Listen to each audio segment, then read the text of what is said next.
By 1945, the Nazis were on the run. The Allies were flying high and about to roll over Germany's flat western borders. But in the deep southern heartland of Hitler's Reich loomed the threat of the unknown. Fears grew of a last-ditch Nazi fight-back in the Alps. In terms of a defense, it was an ideal place to defend yourself. This was high mountains, very difficult terrain. How could you wage a war with tanks there? Almost not possible. Very low experience from the Allied side to wage a war in this mountain region. A lot of experience from the German side, a lot of elite troops there. They knew there were a lot of SS troops in Austria, so uncertainty. Amid such uncertainty came evidence of the Western Allies' worst fears. Neutral Switzerland bordered part of the German Alpine region. The American intelligence chief in Bern, Alan Dulles, had a grim report. It suggested that a fanatical elite was massing in the mountains. A hardcore led by those with death heads on their caps. The merciless SS would spearhead a desperate guerrilla war from an Alpine fortress. It was the very fact that the Bavarian and Austrian mountains seemed to lend themselves so well to guerrilla warfare that this horrible idea, because it represented a nightmare for Allied military strategists, that this horrible idea started to gain currency. The horrible idea was an ultimate nightmare for the advancing Allies. An Alpenfestung, or Alpine fortress, extending into northern Austria. Defended by thousands of troops, steeling themselves for a final do-or-die fight for the fatherland. Their fingers on the triggers of an arsenal of secret weapons hidden in crags and crannies. At this time, in January 1945, they didn't know what was going on when they entered Germany. And they were taken by surprise by the Battle of Bulge, was a German counterattack in December 1944. And they didn't expect that. So the question was, yes, we have won the war. This is clear. But, I mean, are we able to cross the Rhine? Are there some secret weapons still? Is there somehow a secret counterattack prepared? So it was all uncertain. Uncertainty and fears of so-called wonder weapons were understandable. The Germans had already developed ballistic missiles and jet planes. And other, more fearsome, more destructive horrors were on Nazi drawing boards.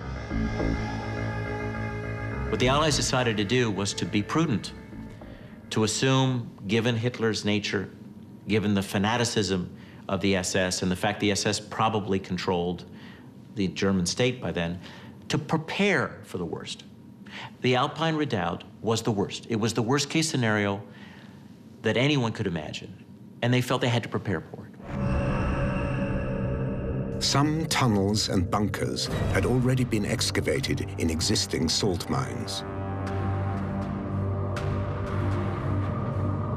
Even today, the crumbling remains of the would-be Alpine fortress are well hidden. One tunnel complex near the Austrian city of Salzburg was to be the command center of the Nazi Alpine fortress. Such tunnels were also used to build planes and rockets, as Allied bombing reduced conventional German factories to rubble.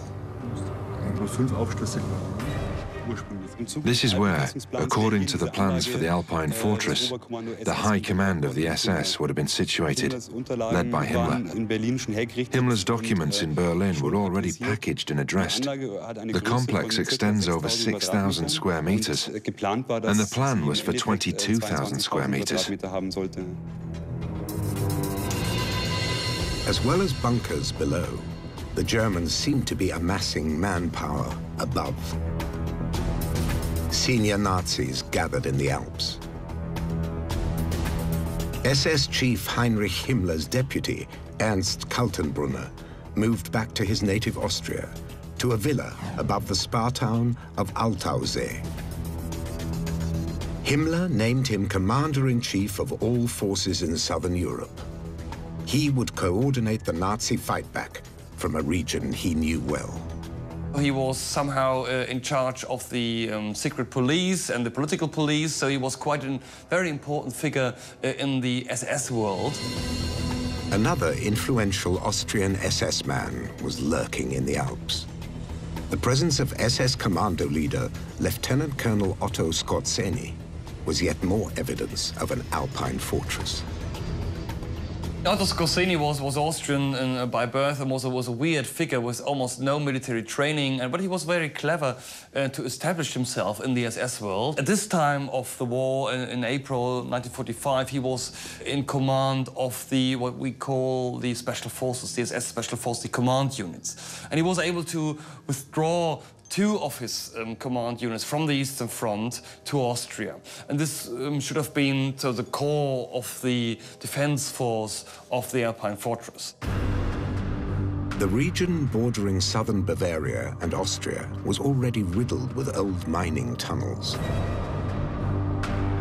Some of them were extended and used to build weapons.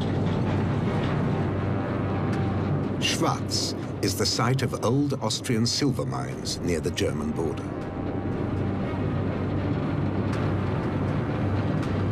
One shaft runs deep into the mountain and a haunting Nazi ruin.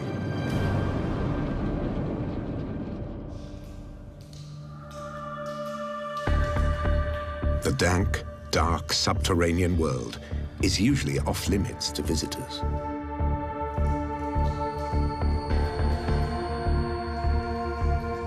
Two kilometers inside the mountain, a broken steel and concrete shell of an underground aircraft factory is slowly rotting away. Bits of rusting metal lie scattered across the stony floors. The corroded remains of aircraft parts, abandoned before workers had the chance to put them together.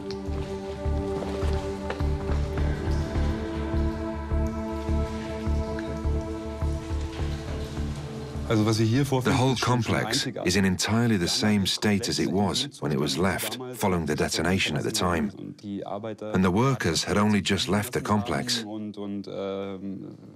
Everything is still standing on mounting racks. It really is unbelievable.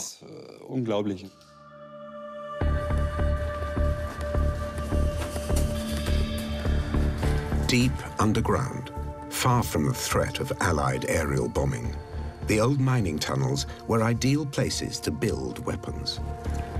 Including a new generation of planes die-hard Nazis hoped would repel the Allies rampaging into the Reich.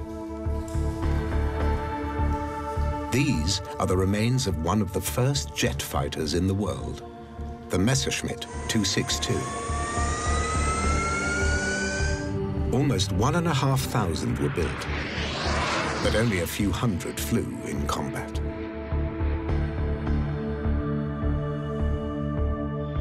The Germans had also developed a jet-powered bomber. Hermann Goering, the head of the Luftwaffe, had dictated a requirement to the aircraft industry that he wanted this 1,000-kilometer aircraft, 1,000-kilometer range that could fly at 1,000 kilometers an hour and carry 1,000 kilograms of bombs. And at the time, it was a huge, very, very challenging requirement for any manufacturer to meet. German engineers overcame another great challenge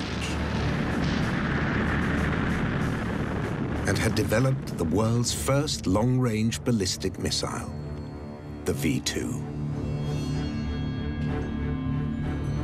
SS Chief Heinrich Himmler was one of many top Nazis who had visited the V2 testing facility at Peenemünde. More than 1,000 V2s were fired at Britain. They were the pinnacle of rocket technology at the time, flying some 80 kilometers above the Earth. V2s sparked fear and devastation. They are estimated to have killed almost 3,000 people. Launched from mobile ramps, V2s were another potential threat from an Alpine fortress.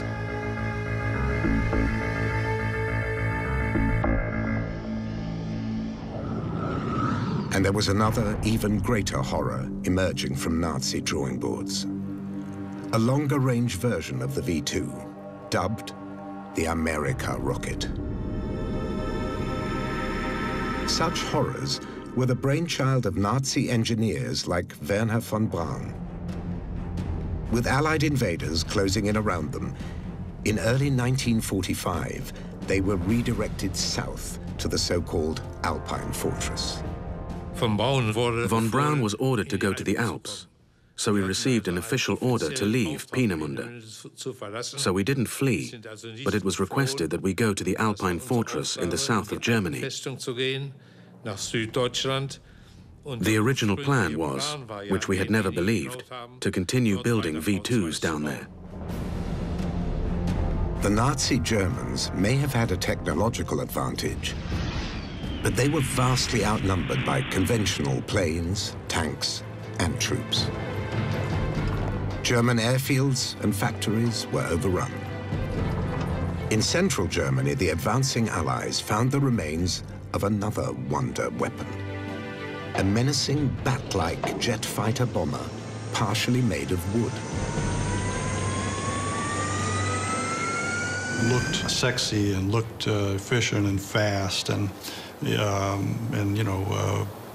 menacing. It was a unique configuration and a unique shape, advanced technology, jet-powered interceptor, faster than anything the Allies could field. The Horten H-9 was also covered in carbon and plywood, making it more difficult to detect by radar.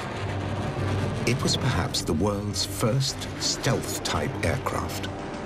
The Horten brothers hoped their plane would eventually carry a 1-ton bomb. If the Horten 9 could have been put into production, perhaps even fitted it with rockets, which unguided rockets that they could use used against the bombers, I think all these things are quite possible. And fielded in significant numbers, it would have been certainly faster than the Allied piston-driven airplanes, and it could have had a significant impact on the air war.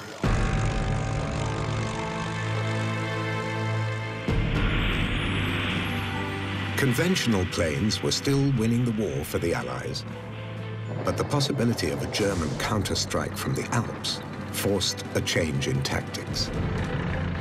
Potential threats like Hitler's rocket engineers had to be stopped from reaching the mountains in the south.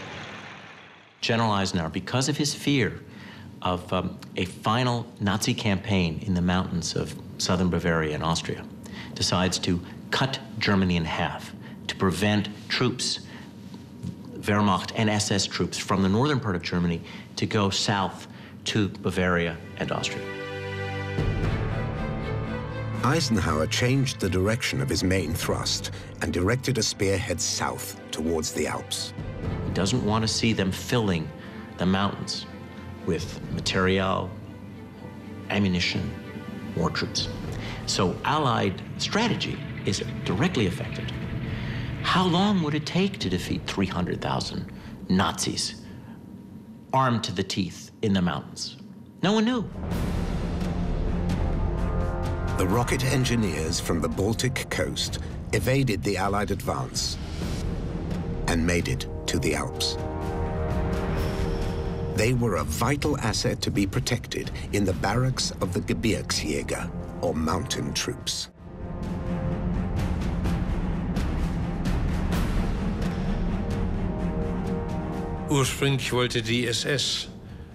Originally, the SS had planned that we all moved into the barracks. They wanted to concentrate us all there. But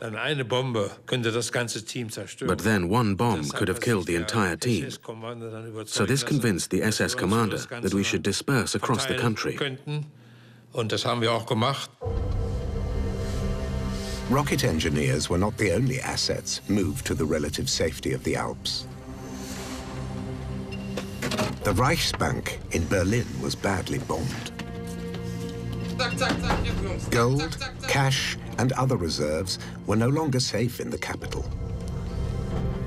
Hundreds of millions of dollars worth of government and private treasure was shipped south.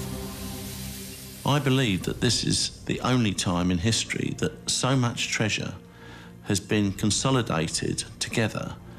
A treasure of such incalculable value has been concentrated in one area at one time. Most of the Reichsbank gold dumped in a mine was recovered by the Allies. A small percentage remained unaccounted for.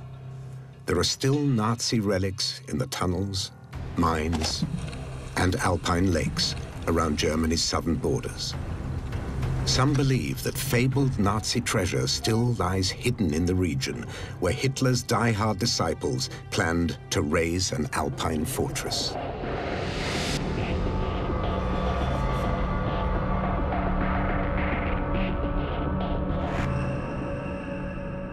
Some tantalizing tales of Nazi treasure are based on supposed eyewitness accounts in the last days of the war.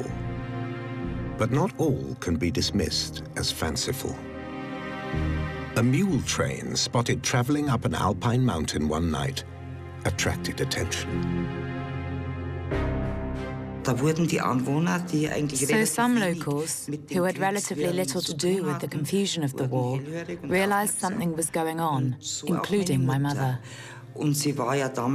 She was a young girl then, and after doing the chores in the stables one evening, she saw a column of mules making its way up the mountain path. One special thing she always mentioned was that there was a white mule among them. Eva Sturm's mother saw what was supposed to be a secret transport of hundreds of gold bars worth millions of dollars. It didn't stay a secret for long. This gold was also eventually recovered by American troops after rumors spread about the mysterious mule train in the night.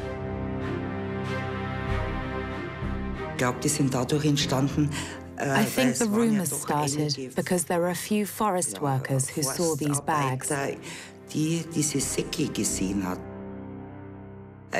it wasn't all that secret. Many people had noticed something. Rumors and stories persist of other buried treasures that were not recovered. According to local legends, some people grew suddenly rich after the war. Such tales have attracted a new generation of treasure hunters in the old Alpine fortress territory.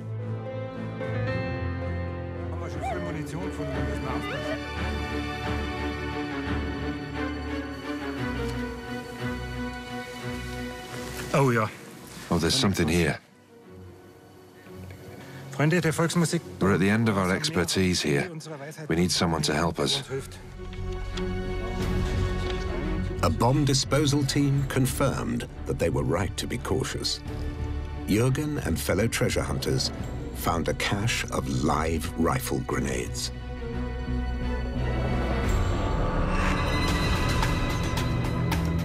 The Nazi gold trail extends further east to the picture postcard lakes and mountains of the Salzkammergut near Salzburg in Austria. This was also to be part of the Alpenfestung. It's another place where stories of hidden treasure proliferate. There were also treasure caches which came from the SS and the Foreign Office. Everybody had evacuated their individual treasures, as you might say, down to this area. As well as gold, priceless artworks taken from private collectors, churches, and museums were sent south. Hitler had intended to display art acquired by his agents in a special museum in his Austrian birth town of Linz. But as defeat loomed, the treasures were sent to salt mines for safekeeping. But not all treasures required the protective, rarefied atmosphere of a mine.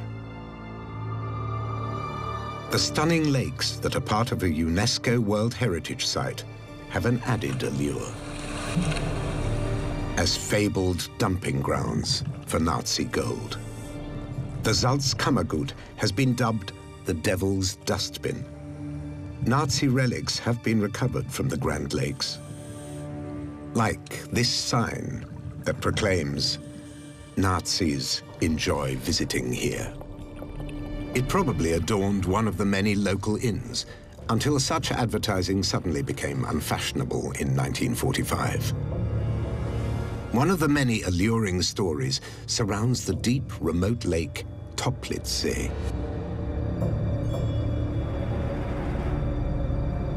A local farmer is said to have been summoned in the dead of night to help SS men dump truckloads of heavy boxes into the lake, packed with gold and secret Nazi files.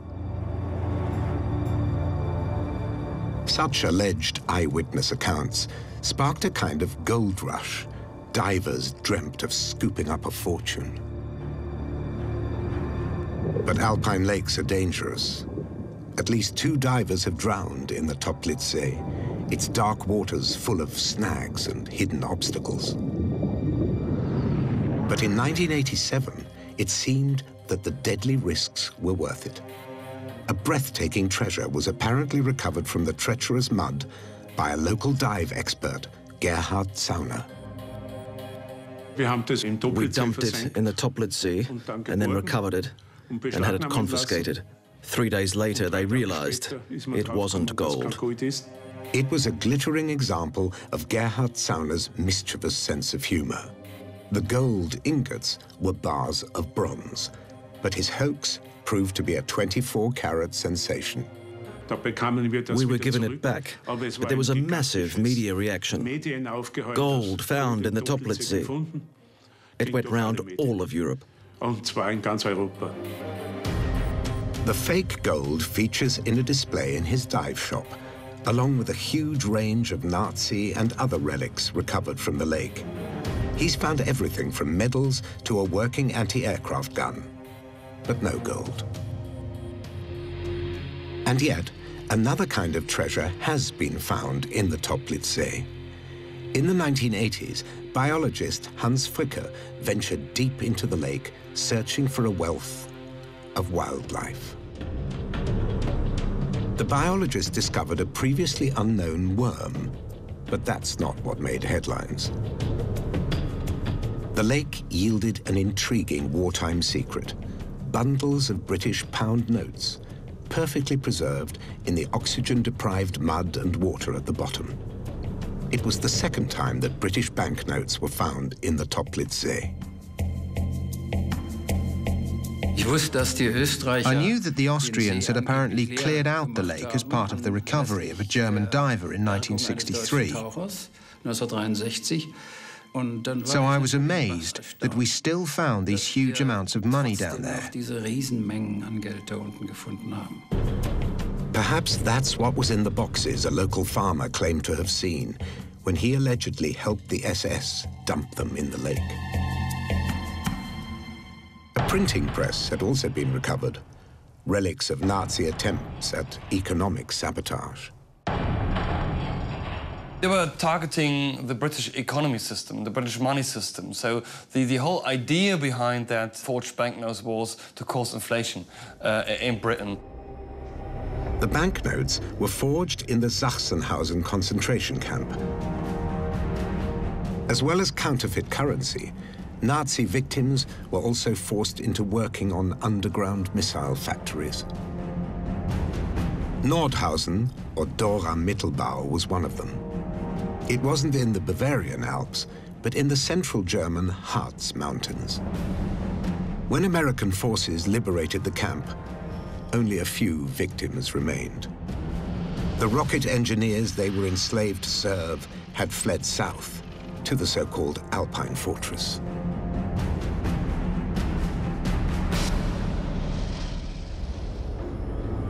In the Alpine underworld, like this tunnel near Salzburg, the Nazis continued to work their victims to death. A memorial stone and graffiti, testament to the horrors that were once inflicted in the tunnels, usually locked up and largely forgotten.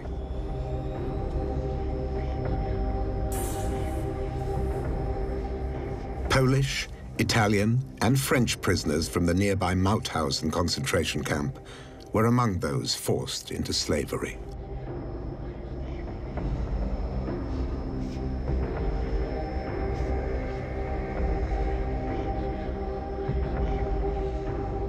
Few survived, and fewer still lived to bear witness to the human cost of the Nazi Alpine fortress fantasy.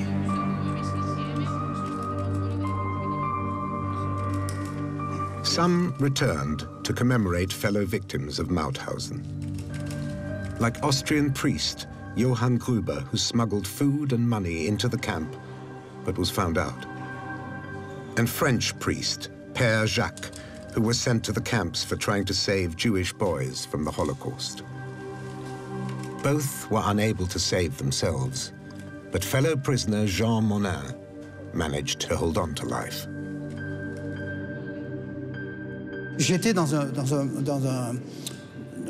I was already in the barracks for the dying. I thought it was all over for me. But friends took me into the central camp and hid me there for 14 days. Then we were liberated. I weighed 38 kilos then.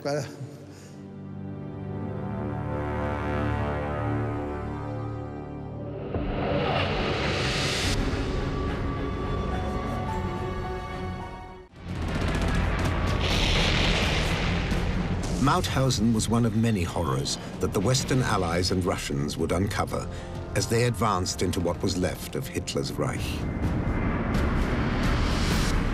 The regime responsible for the murder of millions was in ruins. Wary that they could face a final fanatical fight in a Nazi Alpine fortress, the Allies had cut escape routes to the south and stormed into Bavaria itself. The American 7th Army advanced into the traditional Nazi heartland and marched into Nuremberg. Once an imposing staging ground for Hitler's elaborate rallies, the medieval city was bombed to ruins, as was much of Munich. The city that bred the Nazi movement bore telling graffiti. Concentration camps Felden, Buchenwald, I'm ashamed to be German. But few had dared to speak out when Hitler was in power, and millions paid the price. Dachau was the first concentration camp established under Nazi rule. The survivors were liberated. The oppressors became the oppressed, hunted down and forced to answer for their crimes. Others, like Adolf Eichmann, who played a key role in planning the mass murders of the Holocaust, retreated into Austria. Before he died, a fellow Nazi who worked with SS deputy Ernst Kaltenbrunner recalled a lakeside stroll with Adolf Eichmann. He complained to me that Kaltenbrunner hadn't received him and had presented him with a roll of sovereigns, English gold coins, through an adjutant. Eichmann said, "I don't give a damn about that. I have my own. I want orders on how to proceed." He was one of the few who really believed in the Alpine fortress. The Allies cautiously closed in around what they thought could be the dreaded Alpenfestung, or Alpine fortress. South of Austria, the German garrison in Italy surrendered. Time was running out for senior Nazis hoping to make a last stand or desperate escape.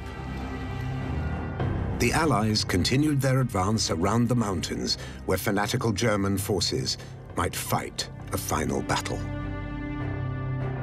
But for important Nazis like Adolf Eichmann, there was no Alpenfestung in which to hide. He was captured, but later escaped. Others, like Himmler's deputy, Ernst Kaltenbrunner, used the threat of an Alpine fortress as a bargaining chip. Ernst Kaltenbrunner realized, well, the war is over, and how can I rescue myself? But then he said, well, there is an Alpine fortress, and there is a danger of a last battle. And he knew that the Americans, the British, were keen to end the war as soon as possible. So he must build up the danger of a last battle and then to offer something to say, well, we can avoid that. We can avoid that. And if you're going to rescue me and if I'm safe, then I will do everything possible to avoid that last battle. Kaltenbrunner was one of many Nazi war criminals who thought they could negotiate and get away with murder.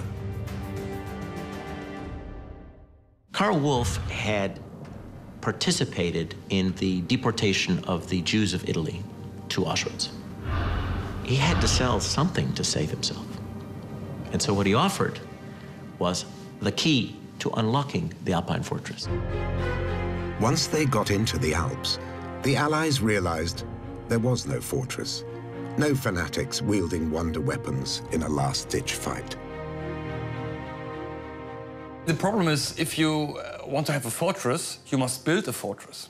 You must have time to build fortifications, barbed wire trenches, bunkers, shelters, whatever. It was far too late. So even if we ask the question, what happens if, there was absolutely no chance for them to have more than just a last battle of 1 or 2 days. For some senior Nazis, the Alpine fortress was a ruse that bought them time to escape justice. A group of SS men who should have gotten to know the hangman retired and lived out their days. That was the basic effect of the negotiation.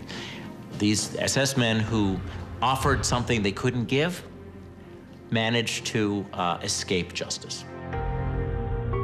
Other prominent Germans were also keen to talk to the Western Allies. Rocket engineers like Werner von Braun developed the V-2 missiles that killed many thousands of innocent civilians. Yet they were given new lives in the United States to continue their work. I don't think it was a big problem for him. It certainly wasn't a big problem for me. I could see the advantages that we could continue working on rockets here under relatively good conditions, while there was pretty much nothing happening in Germany for many years.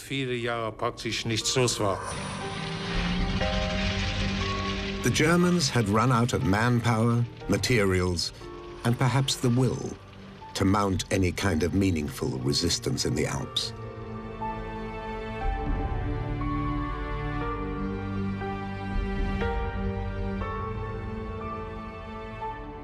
The Wehrmacht and the Waffen-SS was beaten by April 1945. There was almost nothing left. So there was resistance west of the Rhine, but not very much east of the Rhine. There was resistance in Hungary from hardcore SS units, but not in Austria anymore. Nothing was prepared. There was no fortress. There was nothing there. It was just a peaceful lakes, peaceful alpine region. There was a spring, nice weather. In the calm that followed the spectacular fall of Hitler's Reich, lesser-known Nazis like Adolf Eichmann slipped away. But there was no escape for the larger-than-life figure of Luftwaffe chief Hermann Göring, who also fled south. His flamboyant tastes extended beyond elaborate uniforms. The Reichsmarschall was an avid art collector. But the art treasures of senior Nazis like Göring and Albert Speer came from dubious sources. Ironically, some Nazi art ended up hidden in Austria, where it had originated, taken from Jewish owners after the Nazi annexation in 1938. They set up an organized system of expropriation called Aryanization, by which they registered the property, the assets of Jews in Austria, and then systematically stripped them of their wealth. Now, the art collections were part of that asset stripping process, and German art dealers moved in and removed systematically, metaphorically speaking, at gunpoint, the art collections of Jewish art dealers and art collectors. Thousands of artworks destined for Hitler's Führermuseum were recovered from an Austrian salt mine. Himmler's deputy, Ernst Kaltenbrunner, was also extracted from his Alpine hideout. He was tried for war crimes and hanged in October 1946. According to some accounts, a large quantity of gold was found hidden in his Alpine villa. SS commando leader Otto Skorzeny was also captured. He's also said to have had a hoard of Nazi gold.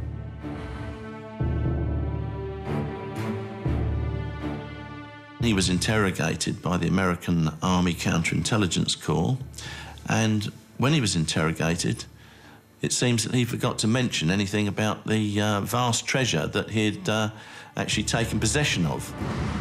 The SS Major is the subject of many intriguing tales. One says he was sent to France in search of the Holy Grail. Despite admitting that he and his men fought in American uniforms, he was spared, and some say extremely rich. Skorzeny received a treasure from Josef Spassel, a senior SS administrator. He had orders to get in touch with Skorzeny, and of course he handed over a tremendous amount of treasure to Skorzeny, which has disappeared. It's yet another alluring story of hidden Nazi loot that inspires treasure hunters to this day. Skorzeny and his troops were once camped near the Austrian lake of Erdensee. Evidence of their presence was found in the mud. I marked all the underground springs here for the hydrographic office. This lake is like a gigantic bog, and during this work, I found a ring. The SS Ring of Honor seemed to have been flung into the lake as the Allies approached. Perhaps it wasn't the only thing dropped into the Erdensee. Another tale has emerged of mysterious goods dumped into the water. There was a forester who told us there was an Alpine hut here, and a high-ranking SS officer had come to get the key. And then they went down and took stuff out of the hut to the middle of the lake. And then they dumped it there. Now, we didn't find anything because there is so much mud there. It's really difficult to find anything. The Erdensee is relatively flat, carpeted in a thick layer of mud that would swallow a heavy object, like a box full of gold. It's also a nature reserve, and diving is usually strictly verboten. Tentative permission was given for a search of the lake. From a boat loaded with state-of-the-art radar scanning equipment. And a GPS locator, which would record the precise position of any object detected in the mud.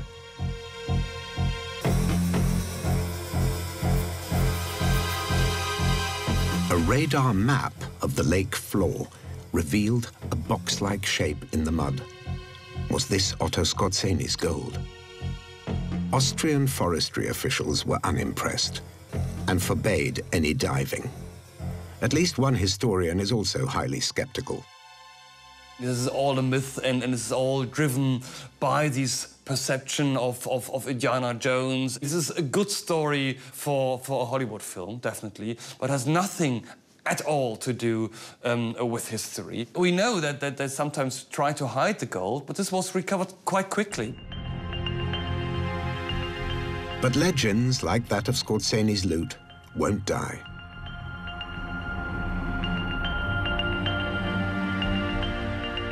If a fortune in Nazi gold was dumped in the lake, perhaps it's already been recovered and spent. After the war, SS commando leader Otto Skorzeny left his native Austria for good, to enjoy an apparently wealthy life. Skorzeny was put into a prisoner of war camp. He was there for approximately 3 years, I believe, 2 or 3 years. And ultimately, he just walked out of the prisoner of war camp and disappeared until he resurfaced in Spain in 1950 at which point he seemed to be much richer than he had been previously. Otto Skorzeny was interviewed at his holiday home in Mallorca in 1973.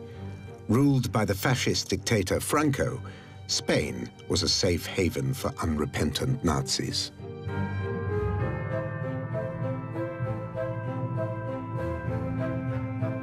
It is every soldier's duty to lengthen the war, to hold out as long as he has the order to do so. Whether that is sensible is for posterity to decide. I don't think we have quite reached that point yet. Personally, I don't regret it. Would you do the same things again today? I can tell you that I would do the same things again in exactly the same way today. 2 years later, the smoker died of lung cancer, farewelled by fellow Nazis unashamedly proffering the Hitler salute. Skorzeny took any secrets of Nazi gold to the grave. This is again part of the secret story and the true Nazis living in Madrid and being millionaires because of the Nazi gold. No, it's very unlikely. It's definitely not possible that he had 2 tons of gold with him in his suitcase and then flying to Madrid.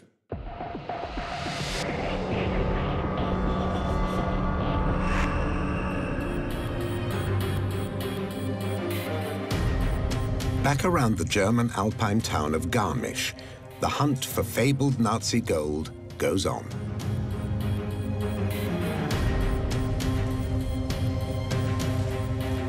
It was here in June 1945 that American troops recovered more than 700 bars of pure, refined bullion.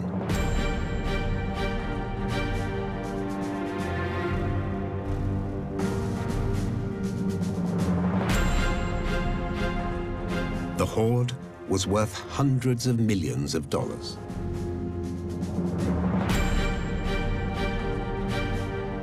All that's left is a hole in the forest floor. Yet treasure hunters still dream of finding a mother lode, similar to that unearthed by victorious Allied troops.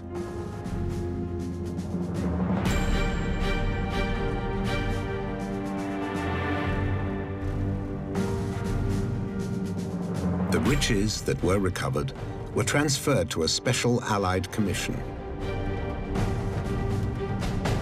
A lot of the treasure was found in the 1940s, but an awful lot of treasure just disappeared. Some of it was stolen. Some of it may very well be still there. And somebody, one day, might just find some of it. It's a prospect that continues to tantalize treasure hunters in the hills and lakes of the Alpine region, once thought to form an Alpine fortress. But the Alpenfestung was a myth. There was no fortress and no heroic last stand in the mountains of Germany and Austria. Like the Alpine fortress, the legends of Nazi gold also seem to be no more than a myth. Yet the scouring of crags and crannies goes on. German and Austrian lakes have produced a variety of Nazi relics. Tons of wartime detritus have been recovered from the deep waters of the Toplitzsee. Bombs, mines, and rockets, but no boxes of gold. You don't put a gold treasure into a deep lake because it's just impossible to recover that thing. So it's very unlikely, very, very unlikely that in some deep Austrian lakes they're still waiting something for us.